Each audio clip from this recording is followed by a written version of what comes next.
चला जाऊ दे जाऊ दे. थांबा थांबा थांबा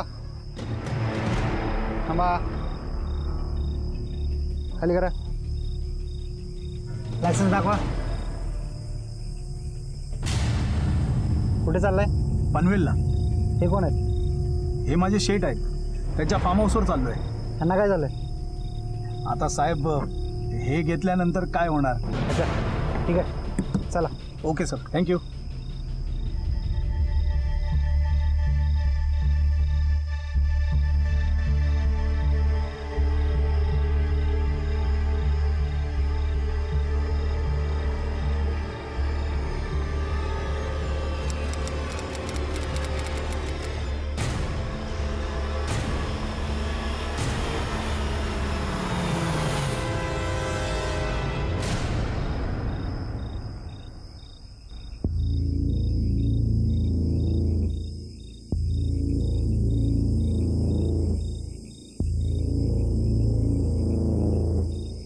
एक अंत्यविधी करायचा होता. साहेब वाजले किती?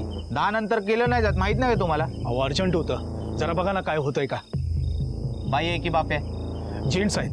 ठीक आहे. बॉडी कुठे आहे? बॉडी गाडीमध्येच आहे, तुम्ही जरा हेल्प करा ना प्लीज. गाडीत? हो. खांदीकरी कुठे आहे? अहो जे वारले ते माझे मामा श्रीकांत पाटील, त्यांची मुलं म्हणजे माझे मामे भाऊ अमेरिकेला असतात. त्यांना यायला फ्लाईट नाही मिळाली. मग दुसरे नातेवाईक नाहीत? नाही, त्यांचं इथं कुणीच नाही आहे माझ्या व्यतिरिक्त. हे डॉक्टरांचं सर्टिफिकेट सुद्धा आणलंय बघा ना. हे तर आपल्या वाशीतल्या डॉक्टरांचं आहे. हो ना. अटॅक आला आणि मामा गेले. तुम्ही प्लीज जरा मला मदत करा ना. ठीक आहे. रवी गेट उघड. तुम्ही माझ्यासोबत गाडी घेऊन मागे या. इथून राईट घ्या प्लीज. या.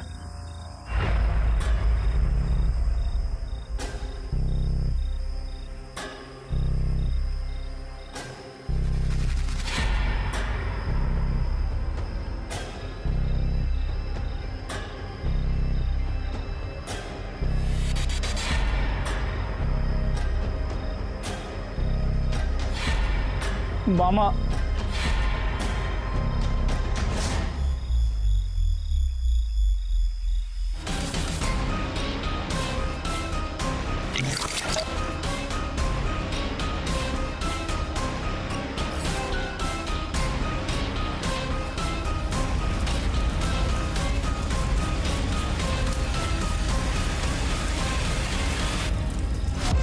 ग्रामीण भागात असो किंवा शहरी भागामध्ये आजकाल एकत्र कुटुंब पद्धती अभावानंच आपल्याला दिसते.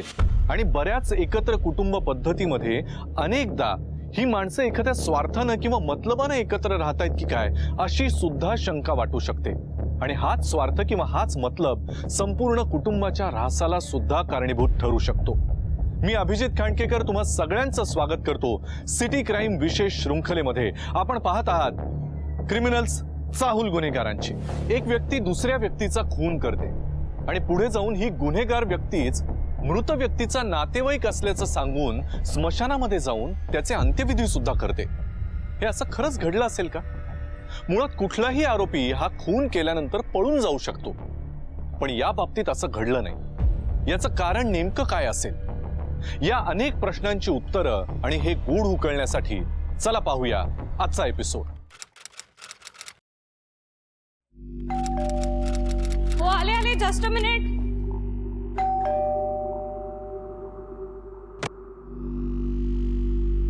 पप्पा तुम्ही? स्वीट हार्ट, माझ्या लाडोबा कसा आहे तू? मस्त. तुम्ही कसे आहात? आणि असे अचानक कसे आले तुम्ही येऊन? तुम्ही फोन नाही केला, काही नाही, तुम्ही कळवलं नाही. हो हळू हळू हळू हळू हळू. आधी पप्पाला घरात तर घेऊ देशील? I am so sorry so sorry. या या या. Welcome to India. Thank you.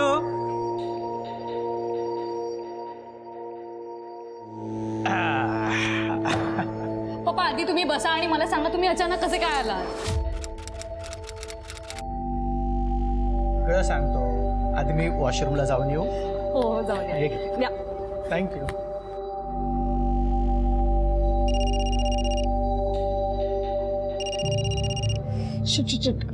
Hello.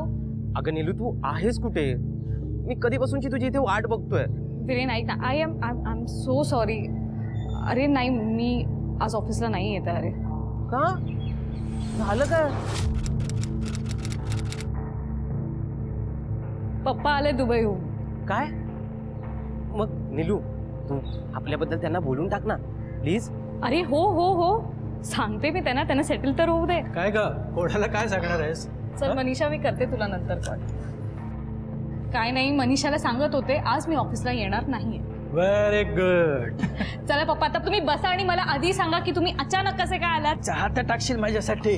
हो आणते लगेच आण.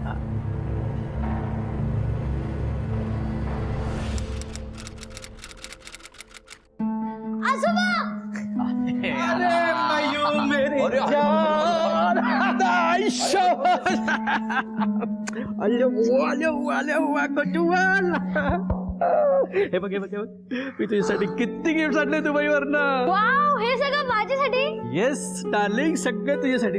जा याला सगळे गिफ्ट दाखव. चला. जा जा. सावकाश रे. पप्पा तुम्ही उभे का? या बसा बसा प्लीज. पप्पा काय घेणार तुम्ही, चहा की कॉफी? चहा कॉफीचं सोड ग, बस बसतो आणि बस. पप्पा काही प्रॉब्लेम झालाय का? नाही म्हणजे तुम्ही असे अचानक आलात ना, काही इन्फॉर्म न करता. सांगतो रे नंतर. दादा मीही त्यांना किती वेळा तेच विचारलं पण म्हणले सगळे एकत्र जमू दे मगच सांगणार मी. पप्पा दुबईमध्ये जॉबचा काही प्रॉब्लेम झालाय का? काय प्रॉब्लेम नाही. किती सिरियस झालं तुम्ही दोघं? काहीही प्रॉब्लेम नाहीये. मी दुबईचा जॉब सोडून आलेलो आहे.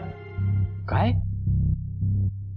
हो आता मी इथेच राहणार नीलू सोबत आणि मयू बरोबर खूप खेळणार. लहानपणी जसे तुमच्या दोघांचे हट्ट पुरवले ना तसे मयूचे सगळे हट्ट पुरवणार आणि माझं उरलेलं रिटायरमेंट लाईफ मयू बरोबर खेळण्यात घालवणार.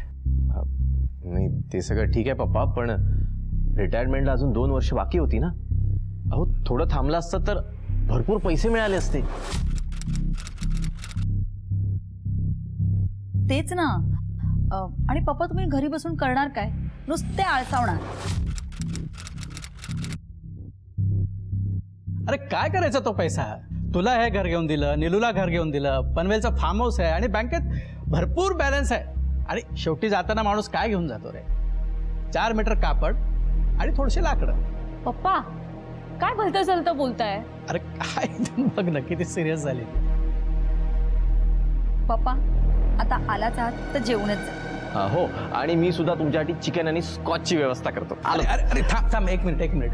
हे बघा आता मी इथेच आहे ना, जेवायला येईन मी नंतर. हां आता मला सध्या ॲडव्होकेट महाशब्दांकडे जायचं आहे, त्यांची अपॉइंटमेंट आहे. मी जरा वॉशरूमला जाऊन येतो.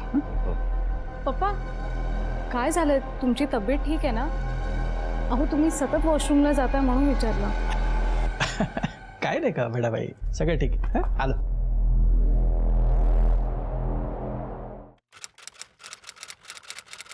पप्पा काय हे किती वेळ झालं पिताय? बस झालं आता चला जेवण. अगं असू दे ग, झोप येण्यासाठीच तर पितोय. पण पप्पा आता बस झाला. उद्या आपल्याला जायचंय ना फार्म हाऊसला? जायचंच आहे.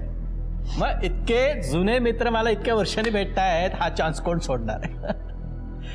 Come on friends, 3 cheers.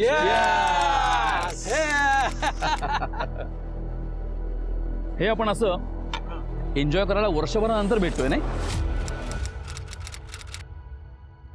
हो रे.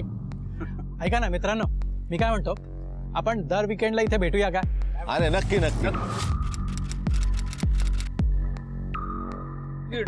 हा गुड. हे पण माझी एक अट आहे. काय? हे जे आपण असं ड्रिंक करतो ना हा. त्याचा खर्च टर्न बाय टर्न प्रत्येकाने करायचा. काय सॉरी मित्रांनो, म्हणजे मला हे जमणार नाही. अरे तुमची एवढी महागडी दारू मला नाही परवडणार रे. तू काळजी करू नकोस रे, लहानपणचे मित्र आहोत आपण. हा आम्ही दोघं आहोत ना. अरे माझं बोलणं इतकं सिरियसली घेऊ नको. हा हे बघ प्रभू, तुला काही फायनान्शियल मदत हवी असेल तर सांग, आम्ही करतो. अरे म्हणजे मला पैशाची हेल्प नको आहे. श्री, तू माझं एक काम केलंस ना, जन्मभर तुझे उपकार विसरणार नाही. अरे मैत्रीमध्ये उपकार वगैरे काही नसतात रे, तू काम बोल यार. ऐक ना, तुझ्या त्या दुबईतल्या कंपनीत माझ्या आवीसाठी शब्द टाक ना. एवढंच ना? अरे डोंट वरी यार, तू एक काम कर, आवीचा CV आणि डॉक्युमेंट्स मला फॉरवर्ड. अरे नक्की नक्की. मी बघतो मला काय करता येते, तू काळजी करू नकोस. काय रघु, अरे आता खुश ना? अरे म्हणजे काय, थँक्स मित्रांनो. अभी इस बात पे एक पग भरून ठेवायचं. येस. आणि मी जरा जाऊन येतो. तोपर्यंत संपू नको काय आलो रे. अरे कसले हे भरपूर आहे अजून ये.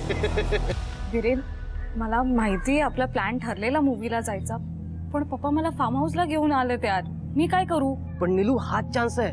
तू आता तरी आपल्या लग्नाबद्दल पप्पांशी बोल. हो, त्यांच्याशी मी बोलणारच आहे लग्नाबद्दल, पण थांब ना जरा, त्यांना जरा सेटल तर होऊ दे. हे बघ नीलू, मी ना तुझ्याशिवाय जास्त दिवस नाही राहू शकत आता.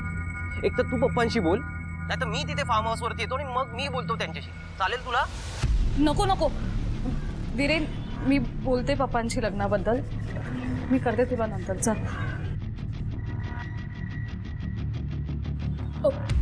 पप्पा तुम्ही? मी ऐकलंय सगळं. कोण आहे हा विरेन?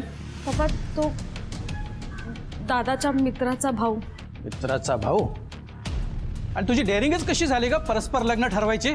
मी दुबईला गेलो याचा अर्थ तू कसंही वागायचा? पप्पा ऍक्च्युली मी तुम्हाला सगळं सांगणार होते, पण कधी सांगणार होतीस? लाज नाही वाटत? लग्नाआधी मूवीज बघता? आधी लग्न करा, मग मूवीज नाटक काय बघायचं ते बघा. I don't mind.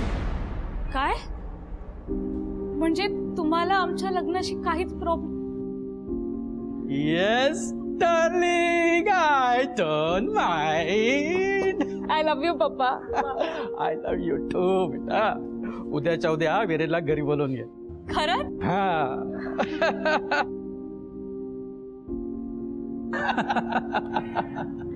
पप्पा, देवाच्या कृपेने आमची फॅमिली वेल सेटल आहे. आई बाबा माझे नागपूरला असतात आणि मी इथे मुंबईत. माझं नीलूवर खूप प्रेम आहे. मला हुंडा वगैरे खरंच काही नको आहे. फक्त तुमच्या नीलूचा हात द्या बस.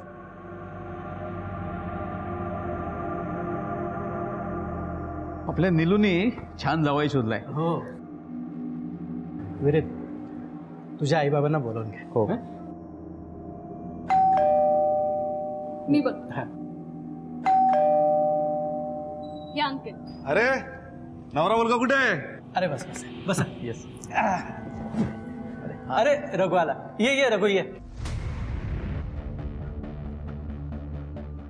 हरामखोर तू.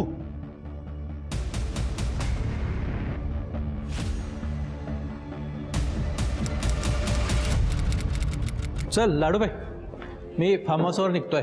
मंडेला येतो. हा? तुमच्यासोबत डॉक्टर अंकल आणि रघु अंकल आहेत ना? हो अगं दोघंही आहेत. चल. पप्पा पप्पा तुम्ही आधी मला प्रॉमिस करा तिकडे जाऊन तुम्ही हेवी ड्रिंक्स घेणार नाही. माझी शपथ आहे तुम्हाला. ठीक आहे लाडूबाई, नाही घेणार. आणि डायबिटीसच्या औषधं पण मी वेळेवर घेणार. आता तर जाऊ. ओके. चल. तिकडे जाऊन फोन करा पण. व्हिडिओ कॉल करतो. बाय.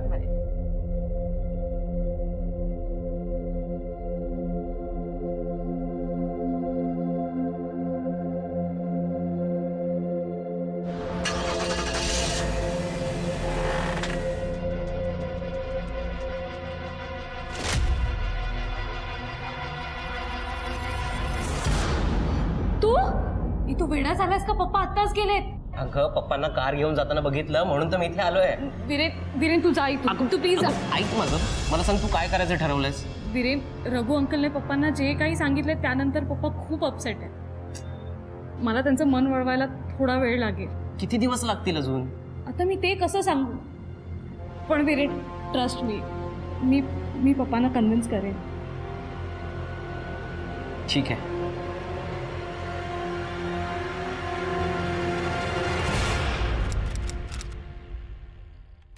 पप्पा ना फ्रायडेला गेलेत फार्म हाऊसला. एकही कॉल नाही केला तेव्हापासून. शिट, फोनही स्विच ऑफ करून ठेवला.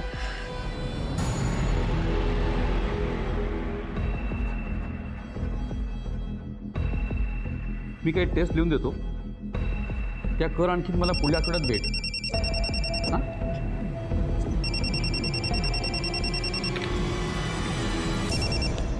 हां बोल निलू. हॅलो डॉक्टर अंकल, पप्पांना फोन द्या ना प्लीज. अगं श्री नाही आलं डिस्पेन्सरीत. काय म्हणजे तुम्ही फार्म हाऊसला नाही गेलात का? ह्या विकेंडला मी जाणारच नव्हतो. श्री गेलाय का? हो, त्यांचा फोन स्विच ऑफ येतोय म्हणून मी तुम्हाला फोन केला. अगं मग एक काम कर, तू कासिमला फोन कर. हो हो करते.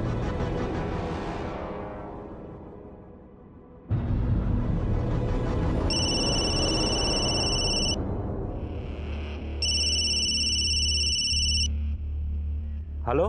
हॅलो कासम भाई, पप्पांना फोन द्या ना प्लीज. नहीं पप्पा तो यहाँ आए ही नहीं. काय?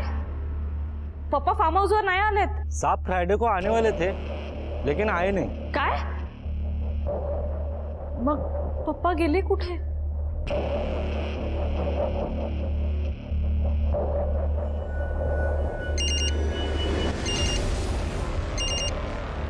हॅलो हां नीलू बोल.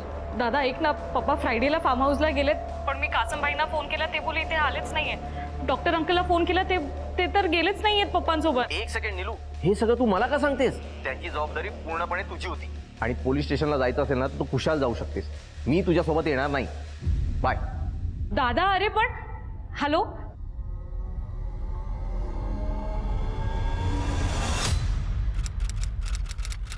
रिकामे सर, श्रीकांत पाटीलचा फोटो आणि गाडीची डिटेल्स वायरलेसला द्या आणि त्यांचे कॉल डिटेल्स काढा. Yes sir. By the way miss Neelkanti, complaint करायला तुम्ही एकटेच आलात म्हणजे फॅमिलीतलं कोणी? सर भाऊ आहे पण. Property dispute. हो सर, ॲक्च्युली दादाचा थोडा गैरसमज झाला आहे. दादाला बिझनेससाठी 25 लाख रुपये हवे होते आणि पप्पाने ते दिले नाहीत. पप्पांना फार्म हाऊस विकून गावी सेटल व्हायचं होतं. मग त्या संदर्भात त्यांचं कोणाशी बोलणं झालं होतं का? एखादी पार्टी किंवा एजंट वगैरे? सर मला काहीच आयडिया नाही आहे. तुमच्या वडिलांचं फार्म हाऊस आहे कुठे? पनवेलला. ठीक आहे, आम्ही कार्यवाही सुरू करतो, तुम्ही काळजी करू नका. या. थँक्यू.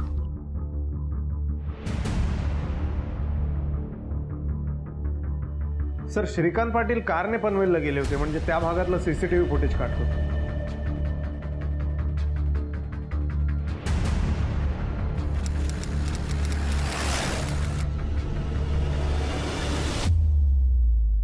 श्रीकांतची गाडी या आरोपीने अशा ठिकाणी सोडली आहे, याचा अर्थ इथून पुढे तो रिक्षा, टॅक्सी किंवा एखाद्या प्रायव्हेट गाडीने गेला असावा. सर, श्रीकांतच्या कारचं चेकपोस्ट आणि टोल नाक्यावरचं सीसीटीव्ही फुटेज सुद्धा आपल्याकडे आहे. व्हेरीफाय करा. हॅलो सर, तुम्ही प्लीज लवकर घरी या. ठीक आहे, ठीक आहे. नीलकांतीचा फोन होता.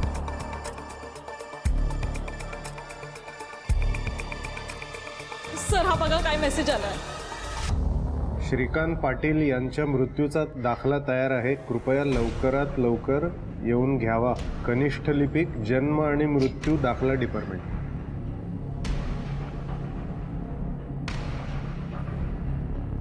सर दादा सर्व हे सगळं काय घडलंय? शांत हो. मी निलेश पाटील, हिचा मोठा भाऊ. एक मिनिट. हा बोला. ठीक आहे, ताबडतोब पाठवा. सर, पनवेल हायवेचं सीसीटीव्ही फुटेज येते. आलं.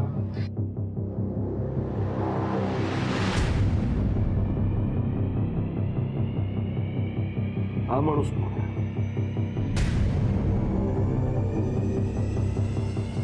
सर हे रघुनाथ अंकल. हो, आमच्या पप्पांचे बालमित्र आहेत ते.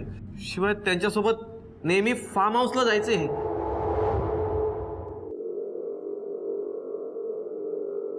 साहेब, त्या दिवशी मी श्रीसोबत फार्म हाऊसवर जायला निघालो होतो, पण मी फार्म हाऊसला गेलोच नाही. बरोबर आहे ना. श्रीकांतचा खून केल्यानंतर फार्म हाऊसवर जायची गरज काय? अहो साहेब, काय बोलताय तुम्ही? मिस्टर रघुनाथ, जे काय आहे ना सगळं खरं खरं सांगून. म्हणजे मी शुक्रवारी श्रीसोबत फार्म हाऊसवर जायला निघालो तेव्हा. अरे रघु, काय झालं? हा मगापासून बघतोय गप्पा गप्पा आहेस. बायकोशी भांडलास का रे? हा श्री, तुला माझी परिस्थिती ठाऊक आहे. रघु, तुला मी मागे पण बोललो होतो, तुला काही फायनान्शियल हेल्प हवी असेल तर सांग.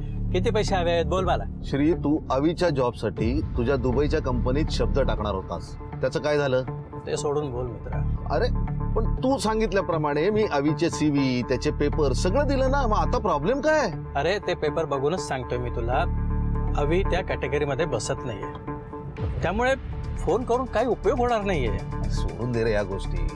हे बघ, अवीला जॉब मिळेल ना मिळेल हा त्याच्या नशिबाचा भाग आहे, पण तू एक साधा फोन नाही करू शकत? गैरसमज करून घेऊ नकोस रे.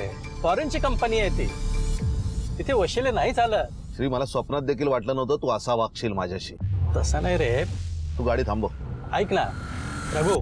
श्री, गाडी थांबव प्लीज.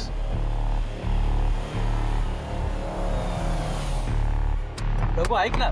ए रघु, अरे रघु थांब.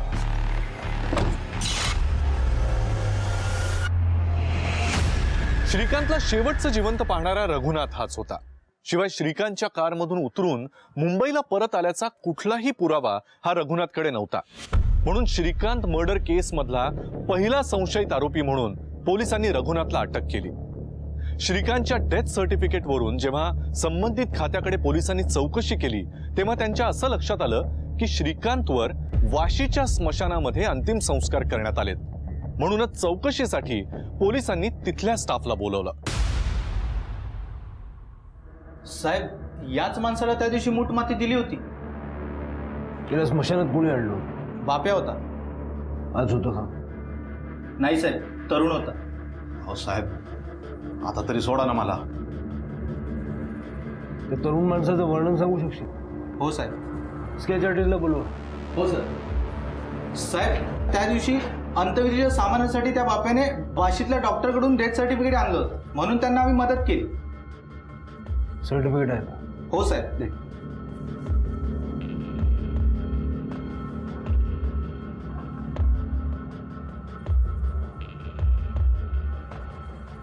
डॉक्टर पारकर. सर, ते आमचे फॅमिली डॉक्टर आहेत. हो, आणि नुसते फॅमिली डॉक्टर नाही तर पप्पांचे खास फ्रेंड सुद्धा आहेत. शिवाय डॉक्टर अंकल आणि रघुनाथ अंकल पप्पांसोबत एकत्र फार्म हाऊसला जायचे नेहमी. चांगली फ्रेंडशिप होती त्यांची. साहेब, एक बोलू. मला वाटतं श्रीकांतचा खून हा नीलूचा होणारा नवरा वीरेन याने केला असावा. तुमच्याकडे असं काही पुरावा आहे का? नाही म्हणजे ज्या दिवशी तिचं लग्न ठरलं त्या दिवशी मी घरी गेलो होतो. हरामखोर तू! काय काय झालं? अरे श्री, हा एक नंबरचा फ्रॉड माणूस आहे. फ्रॉड. हा आमच्या कंपनीत कामाला होता, तिने त्यांनी चोरी केली. अरे मी बॉस होतो याचा. अहो माझा ऐका प्लीज. गप्पास. याच्यामुळे आमच्या दोघांचीही नोकरी गेली आणि हे अशा हरामखोर माणसाच्या हातात आपल्या सोन्यासारख्या पोरीचा हात देणार आहे. बाबा प्लीज. श्री, माझं ऐक, आयुष्यभर पस्तावशील. वीरेनला कॉल कर.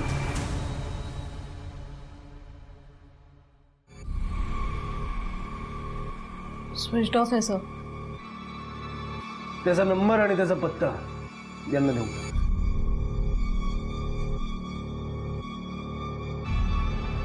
कामाला लागा. या माणसाला तुम्ही कधी श्रीकांत बरोबर बोलताना बघितलंय का? नाही.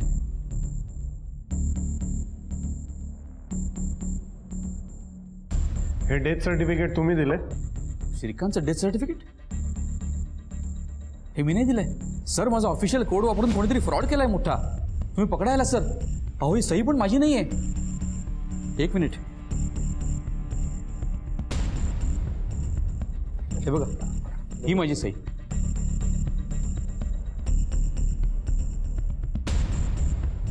हो सर, म्हणजे आरोपीने यांची बोगस सही वापरली. इन्स्पेक्टर, माझ्या मेडिकल प्रॅक्टिसचा प्रश्न आहे सर. तुम्ही खरंच काहीतरी करा. श्रीकांत तुमचे जवळचे मित्र होते. कोणावर संशय आहे का तुमचा? सर, हे काम त्या चोर वीरेनचं असणार. कशावरून असं म्हणताय? सर, तो त्या दिवशी माझ्या क्लिनिकमध्ये आला होता. डॉक्टर अंकल, माझं नीलूवर खूप प्रेम आहे आणि मी तिच्याशिवाय नाही राहू शकत आता. तुम्ही नीलूच्या पप्पांचे खूप जवळचे मित्र आहात. प्लीज तुम्ही त्यांना समजवा ना, please. I can understand Viren, पण श्रीकांत त्याचा डिसिजन बदलत नाही. एकदा का त्याने निर्णय घेतला की मग शेंडी तुटवा पारंबी, त्याचा डिसिजन तो बदलत नाही. असं? मग मी सुद्धा माझ्या डिसिजन्सवरती ठाम असतो. जर का तिच्या वडिलांनी आमच्या लग्नाला नकार दिला तर मी त्यांचा पत्ता कायमचा कट करेन.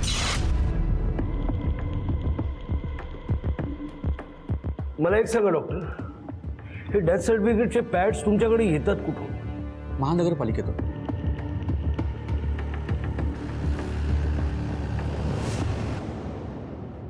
डॉक्टर पारकरांना डेथ सर्टिफिकेटचं पॅड तुम्ही दिलं होतं? सर आमच्या एरियात जवळजवळ 100हून अधिक डॉक्टर आहेत. त्यामुळे प्रत्येक डॉक्टरचा चेहरा लक्षात ठेवणं तसं कठीण आहे. पण प्रत्येक वेळी डॉक्टर आम्हाला लेटर पॅडवर तसं लेटर लिहून देतात आणि त्याच पद्धतीने आम्ही त्यांना लेटर पॅड एंट्री करून देतो. मग डॉक्टर बारकरांचं तसं मागणीपत्र असेल ना तुमच्याकडे? हो असेल ना. एक मिनिट सर. सर हे बघा डॉक्टर पारकरांचं मागणीपत्र.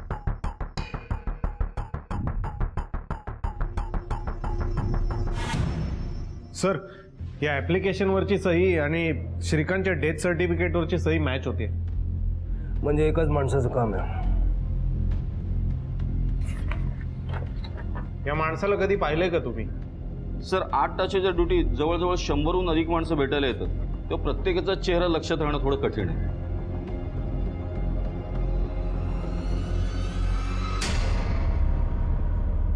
हा माणूस तुमच्या पप्पांना कधी भेटला असेल असं आठवतंय का तुम्हाला? नाही सर, मी पहिल्यांदाच बघते यांना. तुमच्या वडिलांचे कॉल रेकॉर्ड्स बघितले आम्ही. त्यांनी मॅक्सिमम कॉल्स तुम्हाला, तुमच्या भावाला निलेशला, डॉक्टर पारकर आणि रघुनाथ यांना केलेत. याच्यात अजून एक नंबर हायलाईट झाला आहे आणि तो तुमच्या भावाच्या नावावरतीच आहे, निलेशच्या नावावर. हो सर, तो फोन माझा भाचा वापरतो. पप्पांना खूप मिस करतोय तो. पप्पा गेल्यापासून सतत पप्पांचे व्हिडिओज आणि फोटोज बघत असतो मोबाईलवर. काय केलं मिस्टर? आजोबा, तुम्हाला किती दिवस झाले भेटलाच नाहीयेस आणि माझा फोन पण उचलत नाहीयेस. नेटवर्कचा इश्यू आहे का? मला तुला भेटायचंय आजोबा. मला तुझी खरंच खूप आठवण येते. मला येऊन भेट ना आजोबा. प्लीज आजोबा, भेट ना मला. प्लीज आजोबा. मयूर, चल जेवून घे बेटा. मला नाही जेवायचंय. असं का करतोस बाळा? मी सांगितलं ना, मला नाही जेवायचंय. जोपर्यंत आजोबाचा फोन येत नाही तोपर्यंत मी नाही जेवणार. हे बघ बाळा, असा हट्ट नाही करायचा. चल जेवून घे. नकोय मला. मयूर, आजोबा, आजोबा. तुमच्या वडिलांच्या कॉल रेकॉर्ड्समध्ये अजून एक नंबर हायलाईट होतो, मकरंद. हे मकरंद कोण आहे? ते पण माझ्या पप्पांचे फ्रेंडच आहे. म्हणजे डॉक्टर पारकर आणि रघुनाथ यांच्यासारखेच? हो सर. पण त्यांची आणि तुमच्या वडिलांची मैत्री किंवा संपर्क गेल्या 6 महिन्यात झाला असं आमच्या लक्षात आलं. ॲक्च्युली सर, 6 महिन्यांपूर्वी डॉक्टर पारकरच्या क्लिनिकमध्येच त्यांची ओळख झाली आणि तिथेच मैत्रीसुद्धा.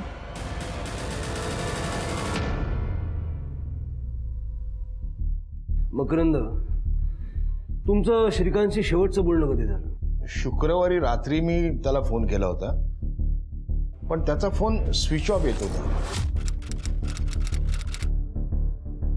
फोन करण्याचं कारण? श्री जनरली विकेंडला फार्म हाऊसवरती असतो आणि मी पुण्याला गेलो होतो. तर मी असा विचार केला की जर तो पनवेलला फार्म हाऊसवरती असेल तर त्याला जॉईन होता येईल आणि तिथे कदाचित डॉक्टर आणि रघुनाथही भेटतील. पण फोनच लागला नाही. तुम्हाला काय वाटतं कोणी केलं असेल? आय एम नॉट शुअर, पण फार्म हाऊसचा केअरटेकर कासिम असू शकतो. कारण 1 महिन्यापूर्वी मी आणि श्री त्याच्या कारमधून त्याच्या फार्म हाऊसवरती गेलो तेव्हा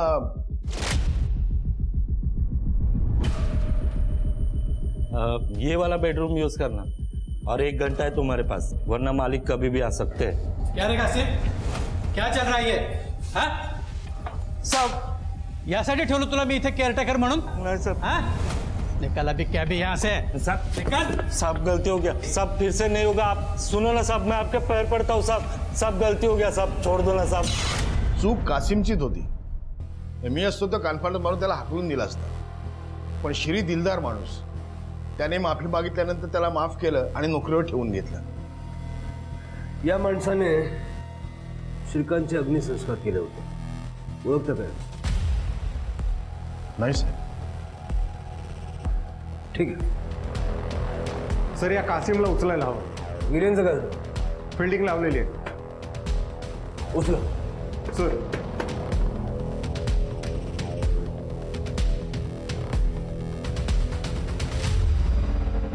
साहब, आपने मेरे बारे में जो कुछ सुना है वो सच है साहब, लेकिन श्रीकांत सेठ का कत्ल मैंने नहीं किया। उस दिन श्रीकांत सेठ फार्म हाउस पर आने वाले थे, इसलिए मैं सामान लाने मार्केट गया था। ये देखिए सब सामान की लिस्ट।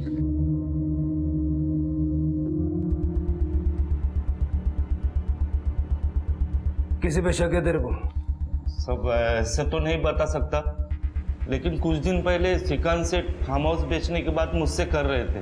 नीलूचं पण हेच म्हणणं होतं की श्रीकांतला फार्म हाऊस विकायचं होतं, पण त्या बाबतीत पुढे काही कळलं नाही। सर, मी पनवेलच्या सगळ्या इस्टेट एजंटची चौकशी केली, त्यांनी सुद्धा श्रीकांत त्यांच्याशी या डीलबद्दल काहीच बोलला नाही असं सांगितलं।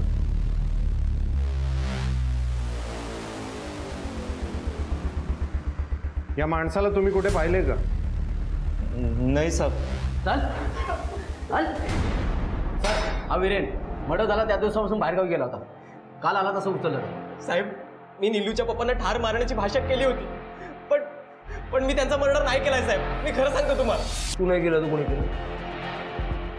साहेब, नीलूचा भाऊ निलेश असणार। मला कशाला भेटायला बोलवलंस?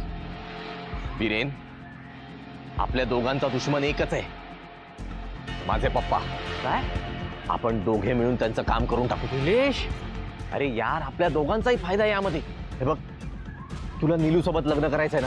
हो। आणि मग तुझं लग्नही होईल आणि मला वारसा हक्काप्रमाणे पप्पाने दिलेला फ्लॅट मिळेल। वीरेनने त्याचं स्टेटमेंट दिलंय, आता तू पण खरं काय ते सांगून टाक। साहेब, मी प्लॅन केला होता, पण त्याआधीच माझ्या पप्पांचा मर्डर झाला साहेब। मी खरं सांगतोय साहेब, माझ्यावर विश्वास ठेवा। या माणसाला तू तुझ्या पप्पांबरोबर बोलताना कधी बघितलंयस का? नाही सर। वीकेंड एन्जॉय करण्यासाठी घरातून निघालेल्या श्रीकांत पाटीलवर अंतिम संस्कार करेपर्यंतच्या या सगळ्या गुन्ह्याची अस्पष्ट का होईना संपूर्ण लिंक पोलिसांना लागत होती। या प्रकरणामध्ये सगळा तपास करताना संशयित म्हणून रघुनाथ, वीरेन, निलेश आणि कासिम ही नावं पोलिसांच्या समोर होती, पण तरी सुद्धा अजूनही मुख्य आरोपीचा धागा काही केल्या पोलिसांना सापडत नव्हता। आणि अशातच स्मशानातल्या सीसीटीव्ही फुटेजमध्ये जो आरोपी पोलिसांसह दिसत होता त्याला तर श्रीकांतच्या घरचे सुद्धा ओळखत नव्हते, पण श्रीकांत आणि हा आरोपी मात्र एकमेकांना ओळखत होते। पोलिसांसाठी ही केस अधिकच किचकट होत चालली होती आणि अशाच परिस्थितीमध्ये अचानक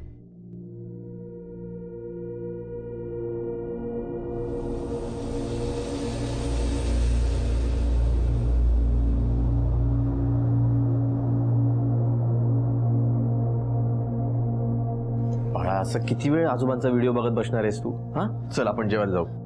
नाही, मला आजोबाला भेटायचंय।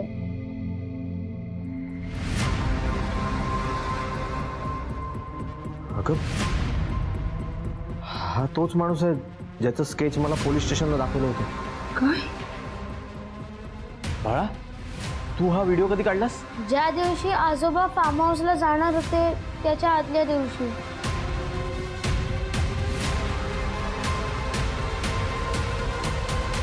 साहेब, मी श्रीकांतचा खून कशाला करेन? मिस्टर मकरंद, श्रीकांतचा खून तुम्ही केला या गोष्टीचे बरेच पुरावे आहेत आमच्याकडे। मग दाखवा ना। दाखवा।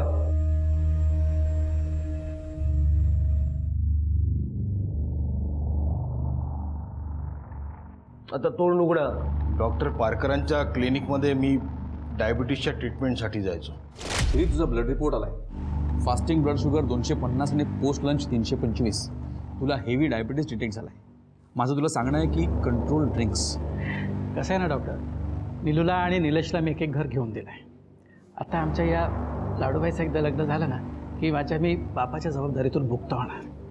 आणि आपला तो पनवेलचा फार्म हाऊस माहिती आहे ना तुला, तो विकून मी गावी जाऊन सेटल व्हायचं ठरवलं आहे। रिटायरमेंट लाईफ मस्त एन्जॉय करणार। Sorry to disturb you doctor. अरे मकरंद, रिपोर्ट बघता का? घाई नाही जरा। Meet my friend Makarand. हो, हॅलो। मी त्याचा विश्वास जिंकला, त्याचा माझ्यावर विश्वास बसला आहे याची मला पूर्ण खात्री झाली। तुझ्या फार्म हाऊसला कस्टमर मिळाला का रे? नाही रे अजून. माझ्याकडे एक पार्टी आहे, आण ना मग त्यांना. पण त्यांची एक अट आहे. काय? ते काय म्हणतात की ही खूप मोठ्या अमाऊंटचं डील आहे ना, त्यामुळे तू आणि पार्टी याच्या मधला दुवा म्हणजे मी माझ्या नावावर जर पवारराव पाटीलने दिली तर ते डील करायला तयार. म्हणजे त्यांनी पेमेंट केलं की लगेच मी तुझ्या नावावर ट्रान्सफर करेन. एवढंच ना, त्यात काय. मी आताच भाषाब्द वकिलांना फोन करतो. हा, अरे कशाला, माझा मावस भाऊ आहे ना वकील, मी करतो. हा, मी पेपर तयार करतो. पॉवर ऑफ पॅटर्ननी तयार करून मी त्यावर श्रीकांतच्या सह्या घेतल्या. माझ्या प्लॅनप्रमाणे श्रीकांतचे क्रियाकर्म करण्यापूर्वी मला डेथ सर्टिफिकेटची गरज होती आणि असं सर्टिफिकेट देण्याची फक्त डॉक्टर पारकरांना परवानगी होती. म्हणून मी डॉक्टर पारकरांचं डुप्लिकेट लेटरहेड आणि रबर स्टॅम्प तयार करून संबंधित ऑफिसमधून ओरिजिनल डेथ सर्टिफिकेटच्या कॉपी मिळवल्या. श्रीकांतचा गेम करण्यापूर्वी मी त्याचं डेथ सर्टिफिकेट तयार केलं आणि माझ्या प्लॅनप्रमाणे माझा कोणाला संशय येऊ नये म्हणून येत्या फ्रायडेला पार्टी फार्म हाऊस बघायला येते. गुड. मग आपण नेहमीप्रमाणे दोघं जाऊया फार्म हाऊसवरती. अरे नाही, मला पुण्याला जावं लागतं आणि तिकडे नेटवर्कचे जाम प्रॉब्लेम आहे. मग आता कसं करायचं? म्हणून तुला आत्ताच सांगून ठेवतो. हे बघ, फार्म हाऊसवरती जाताना कर्जत फाट्यावरती तुला एजंट अजित भेटेल. बर. आणि तो पार्टीला वाटेत पिकअप करेल. तुम्ही सगळे फार्म हाऊसवरती जा, मी डायरेक्ट फार्म हाऊसवरती येतो. परफेक्ट प्लॅन मग क्या. मामाने प्लॅन केल्याप्रमाणे मी श्रीकांत पाटलांचा मर्डर केला आणि त्यांचा अंत्यविधीही केला.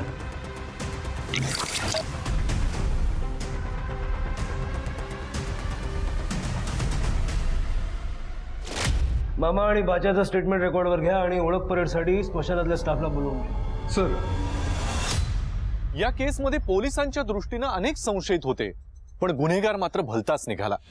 छोट्या मयूरनं कुतूहलापोटी आपल्या आजोबांची काढलेली एक क्लिप या गुन्हेगाराला पकडून देण्यामध्ये कारणीभूत ठरली.